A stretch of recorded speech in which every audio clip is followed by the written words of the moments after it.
Hello all, അപ്പോൾ എല്ലാവർക്കും പുതിയൊരു വീഡിയോയിലേക്ക് വളരെ ഹാർദമായ സ്വാഗതം. ഇന്നത്തെ നമ്മുടെ ടോപ്പിക് വേറൊന്നുമല്ല, ഒരു രാജ്യസ്നേഹത്തിനെ കുറിച്ചാണ്. രാജ്യസ്നേഹം എന്ന് പറയുമ്പോൾ പലതരത്തിലുള്ള രാജ്യസ്നേഹം നമ്മൾ കണ്ടിട്ടുണ്ടാവും. അതിലുള്ള ഒരു തരത്തിലുള്ള രാജ്യസ്നേഹമാണ് നമ്മളിന്ന് സംസാരിക്കാൻ പോകുന്നത്. വേറെ ആരുടെയും രാജ്യസ്നേഹമല്ല, നമ്മുടെ ബഹുമാന്യനായ രാഹുൽ ഗാന്ധിയുടെ രാജ്യസ്നേഹത്തിനെ കുറിച്ചാണ്. ശരിക്കും പറയുകയാണെങ്കിൽ കഴിഞ്ഞ ദിവസം സുപ്രീം കോടതി രാഹുൽ ഗാന്ധിയെ വളരെ നിശിതമായി വിമർശിക്കുകയുണ്ടായി. നിങ്ങൾ രാജ്യസ്നേഹമുള്ള ഒരു വ്യക്തിക്കൊന്നും ഇങ്ങനെ സംസാരിക്കാൻ പറ്റില്ല എന്നുള്ള രീതിയിൽ. ശരിക്കും പറഞ്ഞാൽ കോൺഗ്രസിന് അത് വലിയൊരു പരാജയം തന്നെയാണ്. കാരണം അവർ സുപ്രീം കോടതിയുടെ നിലപാടുകളെയും സുപ്രീം കോടതിയുടെ പല വിധികളെയും വളരെ ശക്തമായി, ഇവിടെ നീതിന്യായ വ്യവസ്ഥയുണ്ട്, അതിലാണ് ഞങ്ങൾക്ക് വിശ്വാസം, സുപ്രീം കോടതിന്റെ ഇടപെടലുകളും അതുപോലുള്ള തീരുമാനങ്ങളും വിധികളെയും വളരെ ശക്തമായി സ്വാഗതം ചെയ്തിരുന്ന ഒരു പാർട്ടിയാണ്. അപ്പോൾ കുറച്ചു മുന്നേ, അതായത് രാഹുൽ ഗാന്ധി അതിനെപ്പറ്റി പറഞ്ഞതിന് ഒരു കാര്യം പറയാം. രാഹുൽ ഗാന്ധി രാജ്യസ്നേഹിയാണോ എന്ന് എന്നോട് ചോദിച്ചു കഴിഞ്ഞാൽ എനിക്ക് പൂർണ്ണമായിട്ടുള്ളൊരു ഉത്തരമില്ല. കാരണം എൻ്റെ അഭിപ്രായത്തിൽ അയാൾ ഒരു രാജ്യസ്നേഹിയാണോ എന്ന് വെച്ചാൽ രാജ്യസ്നേഹിയല്ല, ഒരു അധികാര സ്നേഹിയാണോ എന്ന് വെച്ചാൽ അധികാര സ്നേഹിയാണെന്ന് വേണേൽ പറയേണ്ടി വരും.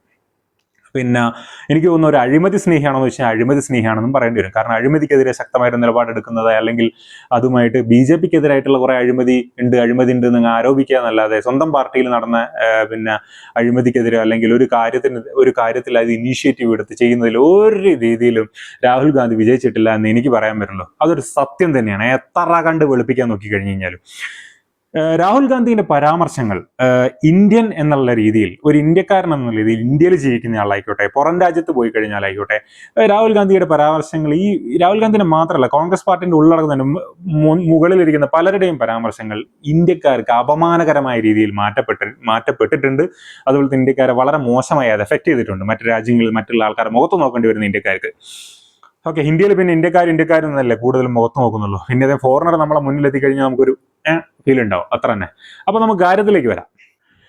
കുറച്ചു നേരം മുന്നേ നമ്മുടെ പ്രിയങ്കരിയായ പ്രിയങ്ക ഗാന്ധി, ഇവരുടെ പേരിലൊക്കെ ഈ ഗാന്ധി എന്ന് പറയുമ്പോൾ അതിനെ ഉച്ചരിക്കാൻ തന്നെ എനിക്ക് ശരിക്കും പറഞ്ഞ ദേഷ്യം വരിക. പ്രിയങ്ക ഗാന്ധി, എന്തിനാണ് ഗാന്ധി നമ്മൾ ഉച്ചരിക്കുന്നത്? ശരിക്കും പറഞ്ഞാൽ പ്രിയങ്ക ഗാന്ധി ഇപ്പം എന്താ പറഞ്ഞത്? സുപ്രീം കോടതി രാഹുൽ ഗാന്ധിയുടെ രാജ്യസ്നേഹം അളക്കണ്ട എന്നാണ് കുറച്ചു മുൻപേ പ്രതികരിച്ചത്. അതായത് ബഹുമാനത്തോടു കൂടി പറയുന്നു സുപ്രീം കോടതി രാഹുൽ ഗാന്ധിയുടെ രാജ്യസ്നേഹം അളക്കണ്ട. അതെങ്ങനെ ശരിയാവുക? ശരിക്കും പറഞ്ഞാൽ വസ്തുതകളുടെ വെളിച്ചത്തിൽ രാഹുൽ ഗാന്ധി പറഞ്ഞൊരു തെറ്റ്.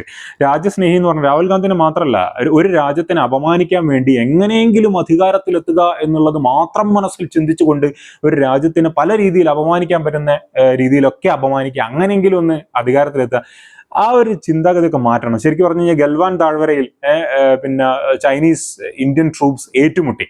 അത് എല്ലാവർക്കും അറിയുന്ന ഒരു കാര്യമാണ്. അത് 2020 സംഭവിച്ച ഒരു കാര്യമാണ്. അപ്പൊ അതിനെപ്പറ്റി പറയുകയാണെന്നുണ്ടെങ്കിൽ അതിനെപ്പറ്റിയാണല്ലോ രാഹുൽ ഗാന്ധി ഇപ്പോൾ പറഞ്ഞ് സുപ്രീം കോടതിന്റെ വിമർശനം ഏറ്റുവാങ്ങി ഒരു രാജ്യസ്നേഹിയാണെങ്കിൽ ഇങ്ങനെ സംസാരിക്കില്ല എന്നുള്ള രീതിയിലൊക്കെ കേൾക്കേണ്ടി വന്നത്. അപ്പോൾ അതിനെപ്പറ്റി സംസാരിക്കുമ്പോൾ ഗൽവാൻ താഴ്വരയിൽ 2020 ഉണ്ടായ പ്രശ്നം എന്ന് പറയുമ്പോൾ ഒരു അതിർത്തി തർക്കം ആവുമ്പോൾ, ഇപ്പൊ ഞാൻ പറഞ്ഞത് നമ്മുടെ നാട്ടിലൊരു അതിർത്തി തർക്കം ഉണ്ടാകും ഒരു അയൽവക്കക്കാരും തമ്മിൽ. അപ്പൊ അവിടെ ചിലപ്പോൾ അത് രൂക്ഷമായി കഴിഞ്ഞാൽ ചിലപ്പോൾ അതൊരു അടിയിലെത്തും. അതുപോലത്തെ ഒരു അടിയാണ് അവിടെ സംഭവിച്ചത്. കാരണം അവിടെ നമുക്ക് ട്രൂപ്സിന് ഗൺസ് അതുപോലെ വെടിവെക്കാനുള്ള അനുവാദം പൂർണ്ണമായിട്ട് അത് ഒഴിവാക്കുക എന്നുള്ള കണ്ടീഷൻ രണ്ട് ഭാഗത്തുനിന്നും ഉണ്ടാവും. അപ്പോൾ അങ്ങനെ ഒരു കയ്യാങ്കളിയാണ് ഗൽവാൻ താഴ്വരയിൽ നടന്നത് എന്ന് വേണം പറയാൻ, ചില മറ്റുള്ള പരമ്പരാഗത ആയുധ മാർഗങ്ങൾ ഉപയോഗിച്ചുകൊണ്ടുള്ള. അപ്പോൾ ശരിക്കും പറഞ്ഞു കഴിഞ്ഞാൽ രാഹുൽ ഗാന്ധി നമ്മുടെ സൈനികരെ അപമാനിക്കുക തന്നെയാണ് ചെയ്തത്. രാഹുൽ ഗാന്ധി ഒരു രാജ്യസ്നേഹിയാണോ എന്ന് ചോദിച്ചാൽ രാജ്യസ്നേഹി അല്ല, എങ്ങനെയെങ്കിലും അധികാര സ്നേഹിയാണ് എന്ന് പറയാൻ പറ്റുന്ന ഒരു കാര്യമാണ് രാഹുൽ ഗാന്ധി. പറ്റുന്ന രീതിയിലുള്ള പ്രസ്താവനകളാണ് രാഹുൽ ഗാന്ധി പല ദിവസങ്ങളിലും പല രീതിയിലും ഇന്ത്യക്കെതിരെ, ഇന്ത്യൻ ഗവൺമെന്റിനെതിരെ ഉന്നയിച്ചുകൊണ്ടിരിക്കുന്നത്. നമുക്ക് ഗൽവാൻ താഴ്വരയിലെ കാര്യത്തിലേക്ക് പോവുകയാണെങ്കിൽ അവിടെ എന്താ രാഹുൽ ഗാന്ധി സംഭവിച്ചു? 20 ഇന്ത്യൻ സോൾജേഴ്സിന് നഷ്ടപ്പെട്ടു. ഇന്ത്യന്റെ എത്ര ഭൂമി ചൈന കൈയടക്കി വെച്ചു. ഇതൊക്കെ രാജ്യം മാത്രം, ഇന്ത്യയിലുള്ള ജനങ്ങൾ മാത്രമല്ല, ലോകം മൊത്തം കേൾക്കുകയാണ്. യെസ്, ഇന്ത്യൻ പ്രതിപക്ഷ നേതാവ് ഇങ്ങനെ ഒരു ആരോപണം ഉന്നയിച്ചിരിക്കുകയാണ്. അപ്പോൾ ആ ഒരു ആരോപണം ഉന്നയിക്കുന്ന സമയത്ത് മറ്റു രാജ്യങ്ങൾ എന്തായാലും ഇന്ത്യയിലുള്ള ആൾക്കാരെ പറ്റി പറയുമ്പോൾ there are some ട്രൂത്ത് എന്നല്ല അവർ വിചാരിക്കുള്ളൂ. സ്റ്റിൽ ഇങ്ങനെയുള്ള പല കാര്യങ്ങൾക്കിടയിലും പല കാര്യങ്ങളും രഹസ്യമായി വെക്കേണ്ട കാര്യങ്ങളുണ്ടാവും. ഫസ്റ്റ് ഓഫ് ഓൾ, ഗൽവാൻ വാലിയിൽ 20 ഇന്ത്യൻ സോൾജേഴ്സാണ് മരിച്ചത് എന്ന് പറയപ്പെടുന്നു. അതുപോലെ തന്നെ ചൈനീസ് ഗവൺമെന്റിന്റെ കണക്കനുസരിച്ച് 4 ഡെത്താണ് അവർ റിപ്പോർട്ട് ചെയ്തിട്ടുള്ളത്.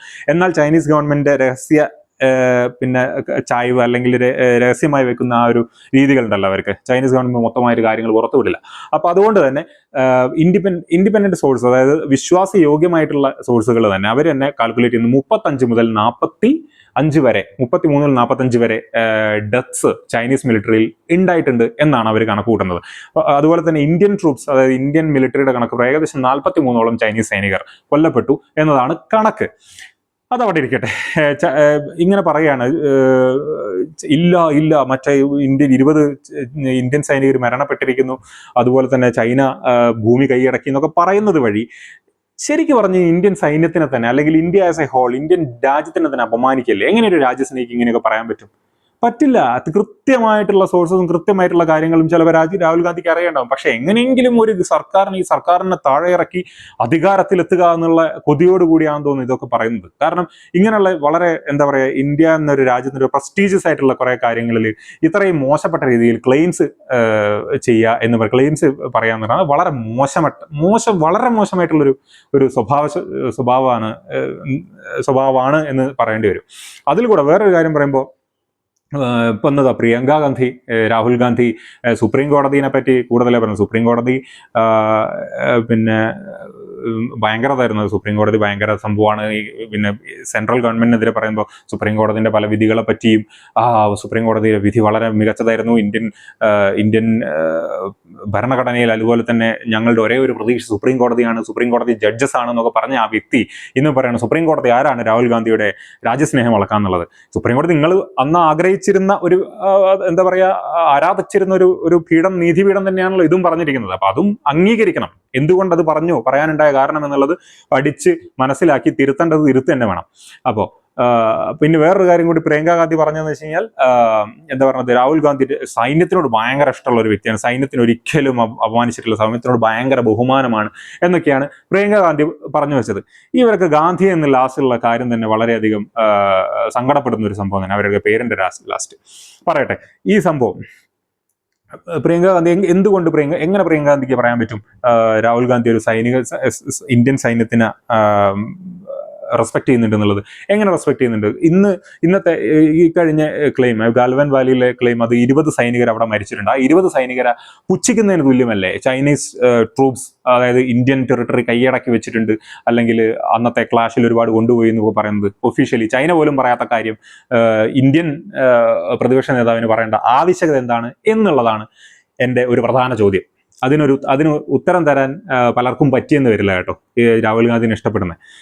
അപ്പോൾ ഒരു സംഘർഷം വരുന്ന സമയത്ത് പെട്ടെന്ന് ഡൽഹിയിലേക്ക് വിളിച്ച് കേന്ദ്ര ഗവൺമെന്റ് വിളിച്ച് ഞങ്ങൾ അറ്റാക്ക് ചെയ്യട്ടെ, ചൈനീസ് ട്രൂപ്പ് നമ്മൾ അറ്റാക്ക് ചെയ്യണം, നമുക്ക് എന്തെങ്കിലും ചെയ്യാൻ പറ്റും, ഞങ്ങൾ എന്താ ചെയ്യേണ്ടതെന്ന് ചോദിക്കേണ്ട സമയമൊന്നുമില്ല. ഒരു ഫ്രണ്ട് ലൈൻ ഡിഫൻസ് എപ്പോഴും ആ മിലിറ്ററി പേഴ്സണൽ ചെയ്തിരിക്കും. കാരണം അതിന്റെ സമയത്താണ് അവരൊരു ക്ലാഷ് ഉണ്ടാവുന്നു, ഇനീഷ്യൽ ഒരു പ്രശ്നം, കയ്യാങ്കളി എന്ന് വേണേൽ പറയാം. അതിലൂടെയാണ് അത് പരമ്പരാഗത ആയുധ മാർഗങ്ങൾ വെച്ചിട്ടുള്ള കയ്യാങ്കളിയായിരുന്നു. അതിൽ അവിടെ ഇവിടെയും ഒരുപാട് ജീവനുകൾ നഷ്ടപ്പെട്ടു, ശരി തന്നെ. അപ്പോൾ ആ ജീവൻ നഷ്ടപ്പെട്ടു. ശരി, ഒരു ഇന്ത്യക്കാരൻ എന്ന രീതിയിൽ രാഹുൽ ഗാന്ധി സംസാരിക്കുന്നത്, ശരിക്കും പറഞ്ഞു കഴിഞ്ഞാൽ രാഹുൽ ഗാന്ധി പറഞ്ഞ പ്രസ്താവന സൈന്യത്തിന് അപമാനിക്കൽ തന്നെയാണ് എന്നുള്ളതിൽ ഒരു തർക്കവും. ഇതേപോലെ തന്നെയാണ് നമുക്ക് പറയുമ്പോൾ നമ്മുടെ ഓപ്പറേഷൻ സിന്ദൂറിന്റെ കണ്ടീഷനിൽ എന്തൊക്കെയാണ് ആ ഒരു സമയത്ത്.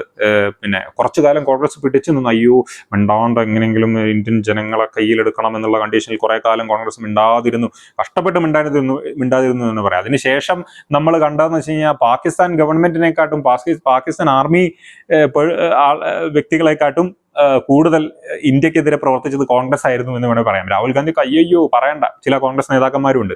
അപ്പം എത്ര വിമാനം ഇന്ത്യക്ക് പോയി, എന്തൊക്കെ പാകിസ്ഥാൻ നമ്മുടെ കാര്യങ്ങൾ നശിപ്പിച്ചു, അയ്യോ ഇന്ത്യ നശിച്ചു അല്ലെങ്കിൽ ഇന്ത്യ തകർന്നു എന്നുള്ളത് രാഹുൽ ഗാന്ധിയുടെയും കോൺഗ്രസിന്റെ പല നേതാക്കന്മാരുടെയും പ്രസ്താവന പാകിസ്ഥാൻ മീഡിയാസും അതുപോലെ തന്നെ പാകിസ്ഥാനുള്ള സോഷ്യൽ മീഡിയയിലുള്ള ഒരുപാട് ആൾക്കാരും ഹൈലൈറ്റ് ചെയ്ത് കാണിച്ചു. ഇത് ഇന്ത്യൻ പ്രതിപക്ഷ നേതാവ് തന്നെ ഇങ്ങനെ പറയുന്നു, ഇന്ത്യൻ പാർട്ടിയിലുള്ള കുറച്ച് ആൾക്കാരാണ് ഇങ്ങനെ പറയുന്നത്, അതുകൊണ്ട് ഇന്ത്യക്ക് കുറെ നഷ്ടങ്ങൾ ഉണ്ടായിട്ടുണ്ട് എന്ന് പറയാണ്.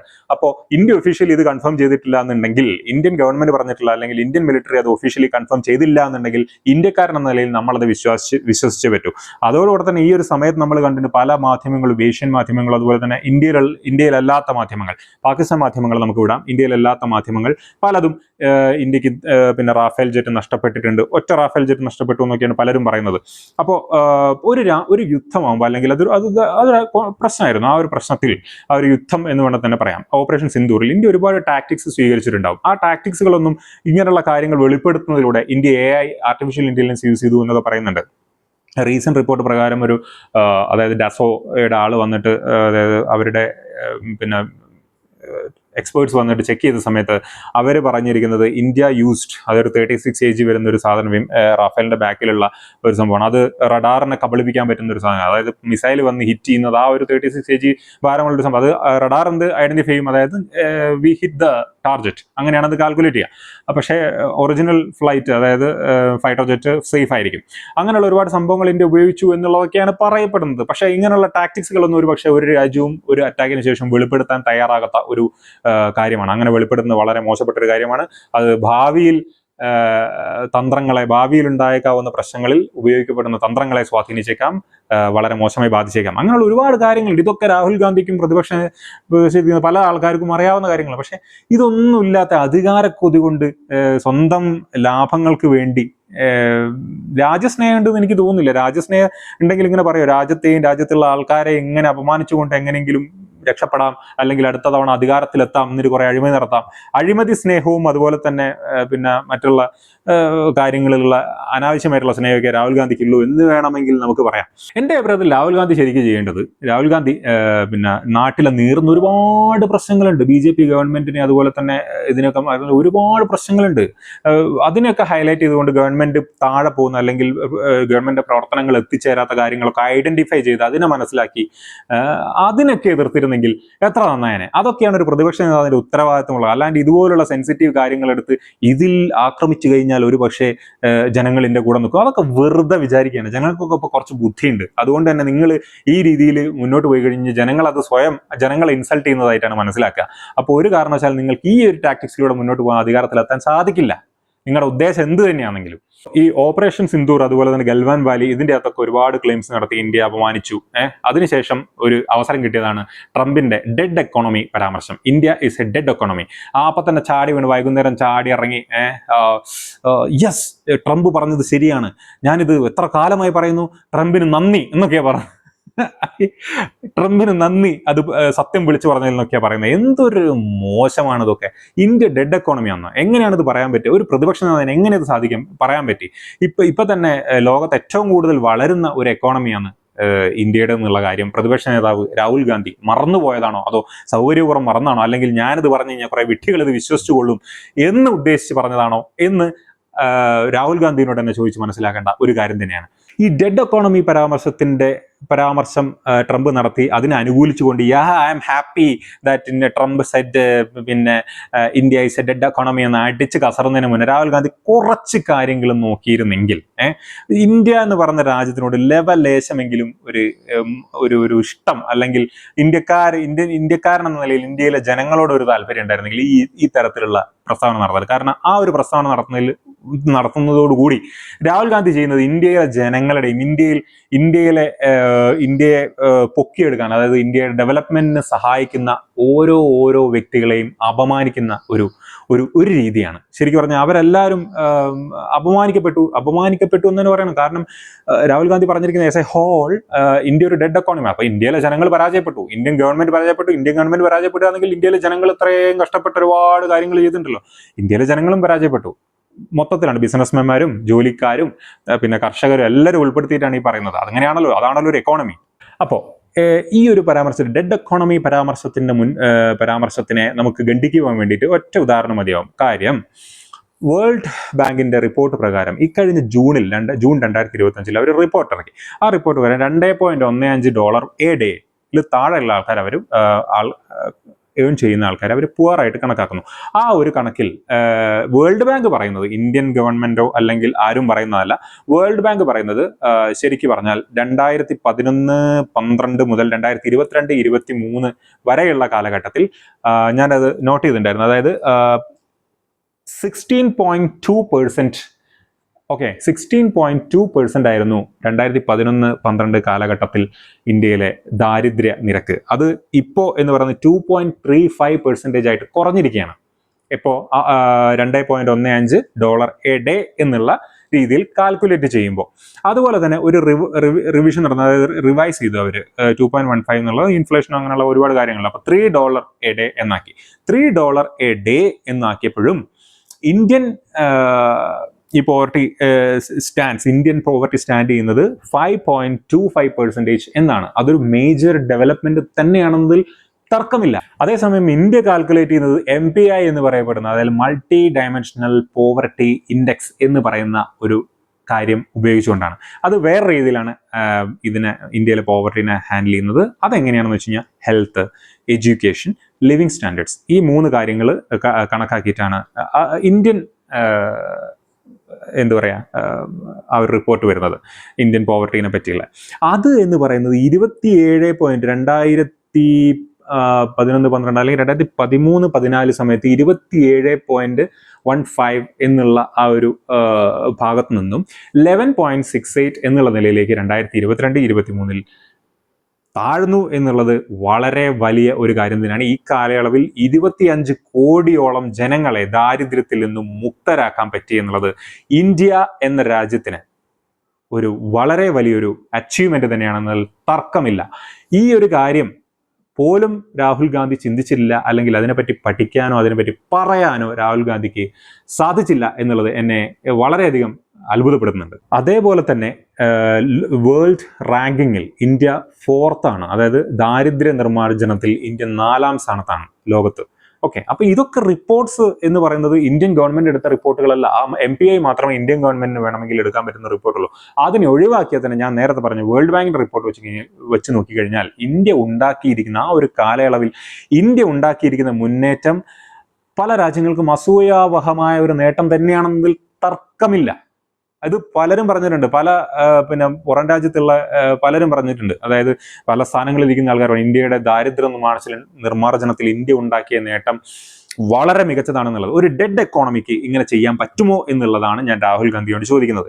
എന്തർത്ഥത്തിലാണ് താങ്കൾ ഡൊണാൾഡ് ട്രംപ് എന്ന് പറഞ്ഞ ഒരു വ്യക്തി, US പ്രസിഡന്റ് പറഞ്ഞ ഒരു മണ്ടത്തരം അതേപടി ഏറ്റെടുത്ത് ഇന്ത്യ എന്ന മഹാരാജ്യത്തിനെ അപമാനിക്കാൻ വേണ്ടി, അല്ലെങ്കിൽ ഇന്ത്യ ഗവൺമെന്റിനെ അപമാനിക്കാൻ വേണ്ടി, അതുവഴി ശരിക്കും പറഞ്ഞ ഇന്ത്യൻ പീപ്പിളാണ് അപമാനിക്കപ്പെടുന്നത്. ഉദാഹരണത്തിന് UK-യിലുള്ളത്, US-ലുള്ളത്, പല രാജ്യങ്ങളിൽ ഇന്ത്യക്കാരുണ്ട്. അവിടെയൊക്കെയുള്ള ഇന്ത്യക്കാരുടെ മുന്നിൽ ഇതൊക്കെ കാണുന്ന ആൾക്കാർ, മറ്റുള്ള രാജ്യക്കാർ കാണില്ല. അവരെന്താ, this guy is from dead economy, this guy is from dead economy. Already racists ആണ്. ഇന്ത്യക്കാരെ അടിച്ചു പുറത്താക്കാൻ, അതുപോലെ ഇന്ത്യക്കാർക്കെതിരെ വളരെ മോശപ്പെട്ട രീതിയിൽ പലരും പ്രവർത്തിക്കുന്നുണ്ട്. അയർലൻഡിൽ ചുമ്മാ വന്ന് മോത്തടിച്ചു പോകാന്ന്, മർദ്ദിക്കുക, അങ്ങനെയൊക്കെയുള്ള ഓരോരോ പ്രശ്നങ്ങളാണ് ഇന്ത്യക്കാർക്കെതിരെ. അപ്പോൾ ഇതൊക്കെ കൂടുമ്പോൾ ആൾക്കാർക്ക് ഈസ് ഫ്രം ഡെഡ് എക്കോണമി എന്ന് പറയുമ്പോൾ എന്തൊരു മോശപ്പെട്ട കാര്യമാണ്. നമ്മളെ തന്നെ ഇടിച്ചു താഴ്ത്തുക മറ്റുള്ളവരുടെ മുന്നിൽ. ഇപ്പോൾ രാഹുൽ ഗാന്ധി പണ്ട് മുതൽ വർഷങ്ങൾക്ക് മുൻപ് നിങ്ങളൊരു കാര്യം ശ്രദ്ധിച്ചിട്ടുണ്ട്, ഈ ഫോറിനേഴ്സ് വരുമ്പോൾ ബീച്ചിലൊക്കെ ഉള്ള ആൾക്കാർ പോയിട്ട് ഒരു സെൽഫി എടുത്തോട്ടെ എന്ന് വയ്ക്കുന്നത്. അപ്പൊ അതുപോലത്തെ ഒരു അടിമത്ത മനോഭാവം വളർത്തിയെടുക്കാനല്ല രാഹുൽ ഗാന്ധി ശ്രമിക്കുന്നത്. കാരണം രാഹുൽ ഗാന്ധി ചിന്തിക്കുന്നത് ഇന്ത്യയിൽ എക്സ്പേർട്സോ അല്ലെങ്കിൽ ഇന്ത്യയെ പറ്റിയുള്ള ജെന്യൂൻ ഫാക്ട്സ് ഒന്നും മനസ്സിലാക്കാതെ ഡൊണാൾഡ് ട്രംപ് US പ്രസിഡന്റ് അയാൾ പറഞ്ഞാൽ അതാണ് സത്യം എന്ന് പോർട്രേറ്റ് ചെയ്ത് ഇന്ത്യക്കാരെ വിശ്വസിപ്പിക്കാൻ, അല്ലെങ്കിൽ ഇന്ത്യക്കാരോട് പറയാം നിങ്ങൾ കാണുന്നതോ അല്ലെങ്കിൽ നിങ്ങൾക്ക് കിട്ടിയതൊന്നുമല്ല സത്യം, ഡൊണാൾഡ് ട്രംപ് പറഞ്ഞതാണ് സത്യം എന്ന് വിശ്വസിക്കുക. ആ ഒരു അടിമത്ത മനോഭാവത്തിലേക്ക് വീണ്ടും എത്തിക്കല്ലേ രാഹുൽ ഗാന്ധി ചെയ്യുന്നത്. ഇതിനൊക്കെ ശരിക്കും പറഞ്ഞാൽ വിമർശിക്കുന്നതുകൊണ്ട് ഞാനിപ്പോൾ പൊതുമധ്യത്തിൽ ആരെങ്കിലും എന്നോട് സംസാരിച്ചാൽ തന്നെ ഞാൻ ഉറപ്പായിട്ട് ഈ കാര്യങ്ങളൊക്കെ അവരുടെ മുഖത്ത് നോക്കി വിളിച്ചു പറയും. കാരണം എനിക്കതിനകത്ത് ഒരു ഇതുമില്ല. ഇന്ത്യയിൽ ഒരുപാട് നീറുന്ന പ്രശ്നങ്ങളുണ്ട്, ഇല്ലാന്ന് ഞാൻ പറയുന്നില്ല. അങ്ങനെയുള്ള നീറുന്ന പ്രശ്നങ്ങൾ, സാധാരണക്കാരനെയും അതുപോലുള്ള ഇവിടെ ദിവസമായിട്ട് ജീവിക്കുന്ന കർഷകരെയും നീറുന്ന പ്രശ്നങ്ങൾ, അങ്ങനെയുള്ള കാര്യങ്ങൾ പിൻ പോയിന്റ് ചെയ്ത് സർക്കാരിനെ താഴെ ഇറക്കാൻ ഒരു ചാൻസ് ഉണ്ടെങ്കിൽ അങ്ങനെ താഴെ ഇറക്കുക എന്നതിലുപരി ചുമ്മാ കിട്ടുന്ന ഈ കാര്യങ്ങൾ മനസ്സിലാക്കാതെ, കാര്യങ്ങൾ പഠിക്കാതെ ബ്ലണ്ടർ അടിച്ച് സ്വയം താഴാനല്ലാതെ രാഹുൽ ഗാന്ധിക്ക് കഴിഞ്ഞ കുറെ വർഷങ്ങളായി ഒന്നും സാധിച്ചിട്ടില്ല എന്ന് വേണം പറയാൻ. അത് സത്യമല്ല എന്നുള്ള നിങ്ങളെന്ന് ആലോചിച്ച് നോക്കിയാൽ മതി. ഞാൻ പറയുന്നതിൽ എന്തെങ്കിലും തെറ്റുണ്ടോ, അല്ലെങ്കിൽ ഇത് ഞാൻ പറഞ്ഞതിൽ എന്തെങ്കിലും സത്യമുണ്ടോ എന്നുള്ളത് നിങ്ങൾ എന്ന് ആലോചിച്ച് നോക്കുക. ഒരു നിഷ്പക്ഷ ചിന്താഗതിയിലൊന്ന് ആലോചിച്ച് നോക്കുക. അപ്പൊ നിങ്ങൾക്ക് മനസ്സിലാവും ഇത് കാണുന്ന ആൾക്കാർക്ക് എന്താണ് രാഹുൽ ഗാന്ധി എന്നുള്ളത്. കോൺഗ്രസ്സുകാരോട് എനിക്ക് ഒരൊറ്റ കാര്യം പറയാനുള്ളൂ, നല്ലൊരു നേതാവിനെ കൊണ്ടുവരണം. ശരിക്കും പറയാൻ ശശി തരൂരിനൊക്കെ പോലുള്ള നേതാക്കന്മാർ നല്ല നേതാവ്, അത് അയാൾ BJP ഗവൺമെന്റിന്റെ, അതായത് ഓപ്പറേഷൻ സിന്ദൂരിനെ അതുപോലെ തന്നെ പിന്നെ വിദഗ്ധ സംഘങ്ങളിലൊക്കെ അംഗമായത് കൊണ്ടെന്നല്ല പറയുന്നത്.